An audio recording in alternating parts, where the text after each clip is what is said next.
చిత్తం శివుని మీద భక్తి చెప్పుల మీద ఈ శాతం మీరు బాగానే ఉంటారు. ఇది వరకు కూడా నేను 2-3 మాటలు చెప్పిన కదా. ఇప్పుడు గా శాస్త్రం ఎందుకంటారా?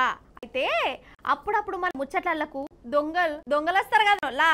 ఇంటి దొంగలు, గొలుసు దొంగలు, బ్యాంకు దొంగలు, బట్టల దొంగలు, బ్రాండీ షాపు దొంగలు, గుడి దొంగలు, ఇట్లా ఒక్కొక్కరిది ఒక్కొక్క తొవ్వ. అసలు గుడి దొంగలు అంటే నాకు యాదికొచ్చింది. గుళ్ళే దేవుళ్ళ విగ్రహాలు, హుండీలు ఎక్కబోయేటోళ్ళను చూస్తనైతే నాకు కోపమే వస్తుందోళ్ళ. దేవుడి మీద భక్తి సంగతి పక్క పెట్టుర్రి. కమస్కం దేవుడు అంటే భయమన్నా ఉండదా? అంటే దేవుడు లేడు, మనల్ని ఏం చేయలేడు అని ఎంత ధీమాజుడు ఆ దొంగలకు. ఇట్లనే అనుకున్న వాళ్ళ. కానీ అందరు దొంగలు అట్లుండరు, ఇట్లా కూడా ఉంటారు. చూడురు మరి ఇట్లనో.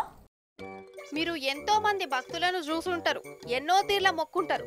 కానీ ఇగో ఈ అరివీర భయంకరమైన భక్తుని చూడురోళ్ళ శివాలయానికి వచ్చిండు. శివలింగాన్ని ఎంత భక్తిగా పూజ చేస్తుండో కదా. శివ శివ హర హర శివ శివ అనుకుంటా.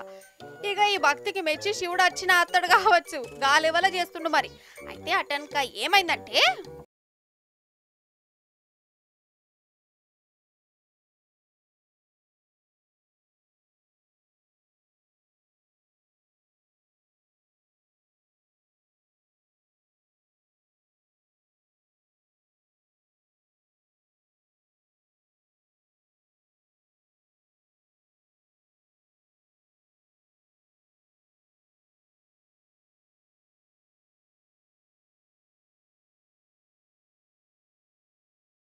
అబ్బర్ బిడ్డ చూసిరా విని కథ.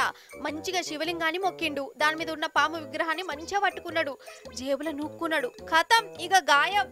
చూసినావా శివుణ్ణి ఎట్లా మోసం చేసిండో. మంచిగా మొక్కినట్టు మొక్కి ఈ దొంగోడు గీ తీర్ల మత్పరిచ్చిండు. వీని దొంగ అనుకున్న వాడెత్తు. ఇంతకు ఏం మొక్కచ్చు కావచ్చు వీడు. శంకరా నేను నిన్నే దోసుకపోతున్నా, జరెవలకు దొరకకుండా చూడు. నీ అగ్యలేనిదే షీమైనా గుట్టదు కదా. ఇగో ఈ దొంగతనం కూడా నువ్వే ఆజ్ఞాపించినవు కావచ్చు, నా తప్పు లేదని మొక్కిండయి ఉండాలి. అయ్యో ఇట్లా మోపోయిరోళ్ళ దొంగ భక్తులు.